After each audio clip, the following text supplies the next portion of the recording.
السلام عليكم. اليوم درت فيديو جديد خصيصا الامهات اللي ما كياكلوش ليهم وليداتهم لي زيبينار. الا كنتي كتلقاي صعوبه باش ياكلوا لك لي زيبينار، جربي هاد الوصفه وردي عليا، ان شاء الله ما غاديش يحسوا بهم. هذه الطريقه ديالي اللي كندير باش كياكلوا ليا وليداتي لي زيبينار. كيف ما شفتوا هنايا كان عندي ديجا داك العجين المورق اللي درتو في واحد المول وتقبته بالفورشات. هنا ما سجلتش معكم كيفاش كنطيب لي زيبينار، ولكن راه كلشي كيعرف كيفاش كيطيبوا. درت غير واحد شويه ديال الزيت في المقيله، ودرت شويه ديال الملحه، ما تكثروش الملحه حيت هما ديجا مالحين، شويه البزار والرويس ديال الثومه، وكنخليهم كيتشحروا على خاطرهم حتى كيطيحوا على هذا الشكل بحال هكا صافي. وكنخليهم كيبردوا، انا ما كانش عندي الوقت باش نخليهم يبردوا. المهم كيف ما كان الحال تقدروا تعمروا بهم، حيت هاد لا طورطه كتدخل الفران. كيف ما شفتوا معايا بحال هكذا كان عندي واحد النوع ديال الفرماج.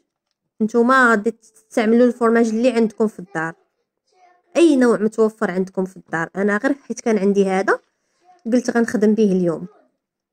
كيف ما شفتوا درتو مربعات على هذا الشكل عشوائيين، حيت انا دغيا كنصوبها فرن مشات عين هاد الطورطه، ما كنبقاش واقفه بزاف، ما كاينش الزواق ولا، حيت في الاخر كطيب وكتولي بنينه. كيف ما درتي ليها غتجيك بنينه. كيف ما شفتوا هنا صافي درت داك الفرماج، غنزيد داك الزيتون المقطع الخضر اللي كان عندي تما صافي. من بعد ما درت الزيتون اللي بقى عندي كله، غنمشي باش نصوب لاباري اللي غنخوي من الفوق باش مباشره غندخلها الفران. كيف ما شفتوا خديت واحد العلبه ديال الطون،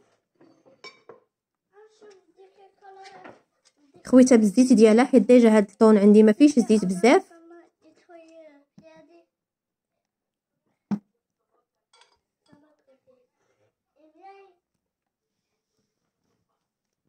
كناخذ الكريمه السائله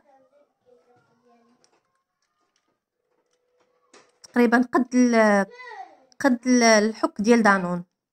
الا ما كانش عندك الكريمه السائله متوفره تقدري تكتفي غير بدانون بالسوس، حتى هو قادي الغرض. السلام عليكم. من بعد كناخذ دوك جوج بيضات اللي بقاو عندي، حتى هما كنهرسهم عليهم من الفوق.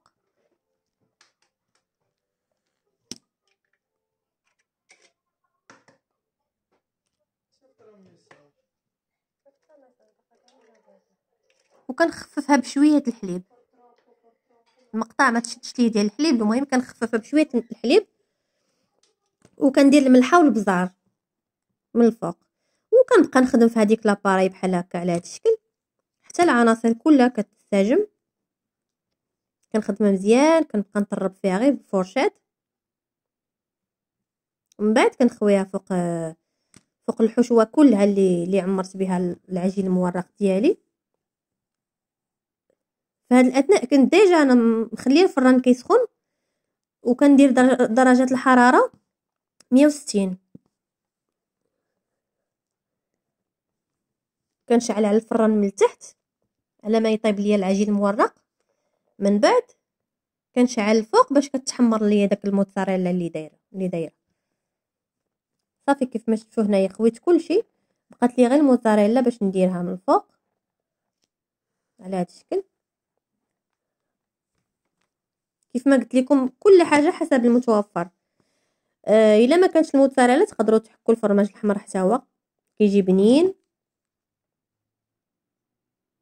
صافي. كيف ما شفتوا واجده عندي على هذا الشكل، مباشره كنخشيها في الفران. من بعد نوريكم الشكل النهائي كيفاش كتجي. كيف ما شفتوا معايا ها هي باقا سخونه، غير الشكل ديالها غيعطيكم الخبر. الى عجبكم الفيديو ما تنسونيش من لي لايك، وبالصحه والراحه.